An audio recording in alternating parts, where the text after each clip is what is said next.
It was the finest day of the whole summer, and every animal in the barnyard was walking about in the warm sunshine. The duck floated on the pond, cooling his yellow feet in the water rushes. Close by on the shore stood the goose, smoothing his white feathers with his strong orange bill, while the pig watched from the shadows of the bush. And lying stretched out with his long tail curled around his paws was the cat, sound asleep in summer sun.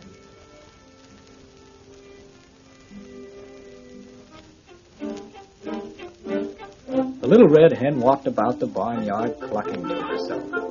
Her little yellow chicks hurried to skip out of the way as she came by, for she was very busy pecking here and pecking there. Suddenly she gave a sharp little cackle, and all her downy yellow chicks scampered into the bushes next to the pig. "Why, here is a grain of wheat," said the little red hen. "The barnyard is not the place for this. I will plant it. I will put it in the brown earth where it will be warm and safe, and soon I will see it grow." Carefully she picked up the grain of wheat in her bill and carried it to the edge of the pond.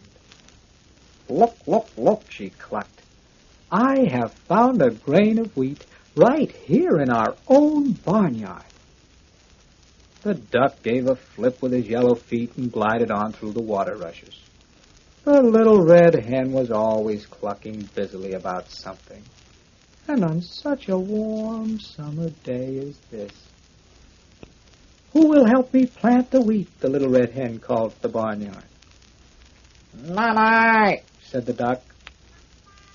And he disappeared very quickly around a bend in the mill pond. "Not I," said the goose. And he waddled off to join the duck. "Not I," said the pig. And he gave a little grunt and burrowed deeper into the cool earth under the bushes. "Not I," said the cat. And he slowly waved the tip of his black tail.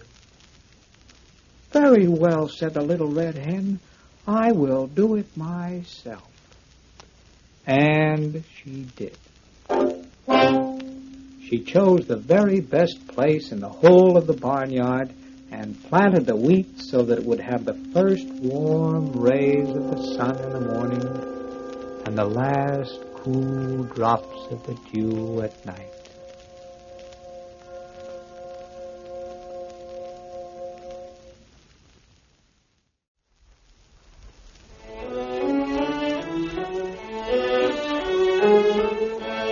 Soon the wheat grew tall. Its leaves were fresh and green, its stalk stood straight and sturdy from the ground, and its head blossomed with a full, rich grain. The little red hen knew that now the time had come to harvest the wheat. So she clucked noisily around the barnyard until all the animals came to see what the fuss was about. "Who will help me cut the wheat?" she called. "Not I," said the duck. He had better things to do with his friends in the mill pond. "Not I," said the goose. She saw the duck going by and hurried to join him. "Not I," said the pig. He wanted to make himself more comfortable for the winter. "Not I," said the cat, and he went on preening his whiskers. "Very well, then, I will do it myself," said the little red hen. And she did. Now, she thought, this wheat will make us a fine loaf of bread which we can enjoy during the cold, cold days to come. But to make a loaf of bread, first the miller must grind the wheat into flour. Now the miller lived in his mill, which was all a long way down the barnyard road and around the mill pond. It would surely take the little red hen the best part of the day to go there and return with the wheat on her back. Surely she must have some help. She looked about the barnyard and clucked. "This wheat must go to the miller to be made into flour. Who will help me carry the wheat all the way to the mill?" But no one answered her. Down by the mill pond she could see the ripples growing wider and wider as the duck and the goose swam farther and farther away. Under the bushes, she could see the branches moving as the pig burrowed deeper into the mud.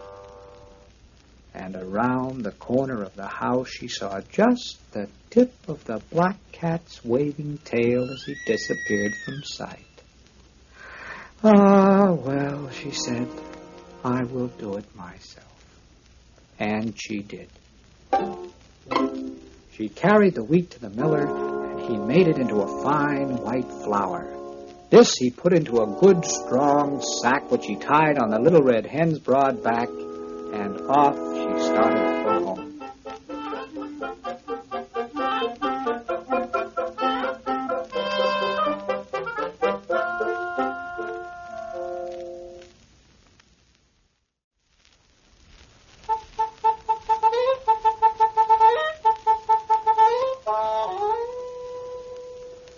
When she got home, she clucked proudly so they all could see the fine, fat sack of flour the miller had made from the wheat.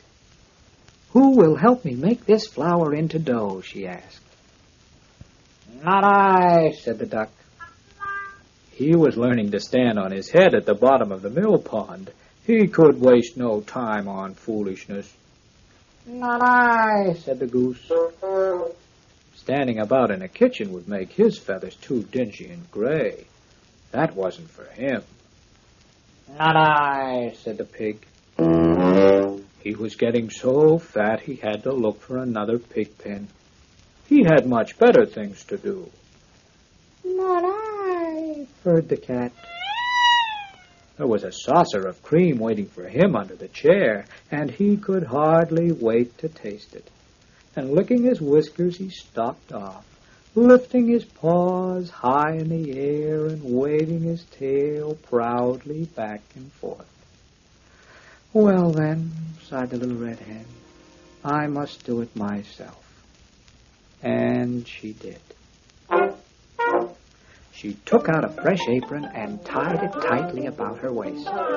Opening the sack, she poured out the snow-white flour the miller had ground from the wheat, being very careful not to spill a speck.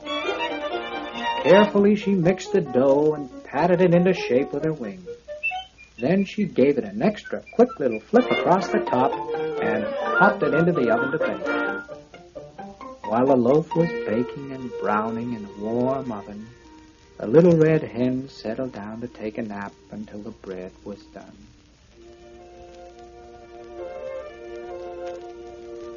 By and by, the delicious smell of good hot bread drifted over and around her head, and she opened her eyes. Oh, my goodness," she said with a quick little cluck. "Oh, my, oh, my, oh, my, oh, my, oh, my, I hope my bread isn't burned. That would never do." And she hurried over to the oven door and looked in.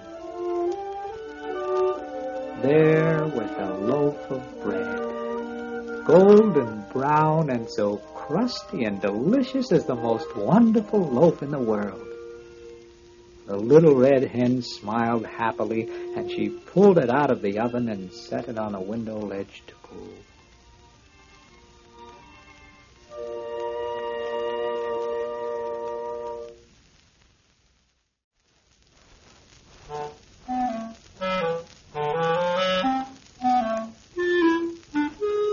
In just about 1 minute, around the corner came the cat. He jumped lightly upon the windowsill and stood looking down at the loaf of bread, his long tail waving slowly back and forth, and his whiskers shining in the sun. "What a wonderful loaf of bread," he breathed. "Just what we all need to eat after such a busy day. I'll go and call the others, who will be just as pleased as I." And he leapt lightly off the windowsill and ran to the barnyard. In just a moment, they all appeared outside the window. The duck, the goose, the pig, and the cat. The duck was very much out of breath from standing on his head all day in the mill pond, and his yellow feet were wound about with water rushes. The goose had preened his feathers so that they shone like glass in sunshine, and his broad yellow bill was polished as clear as wax. The cat stood purring loudly, washing first one pink paw and then another, and even giving his white vest an extra lick under his chin just to be sure. The pig was last in line. He had been so busy squeezing his pink fat sides into a new house that he had gotten caught between the rails and had squealed an extra curl into his tail from excitement. The little red hen stood looking at them all. In front of her was the beautiful golden loaf of bread that had once been no more than a seed on the warm brown earth of the barnyard. "Who will help me eat the bread?" she asked. "I will," said the duck. "I will," said the goose. "I will," said the pig. "I will," said the cat. Then the little red hen said, "You wouldn't help me plant the wheat.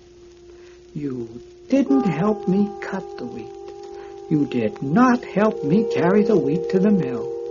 You wouldn't even help me make the bread.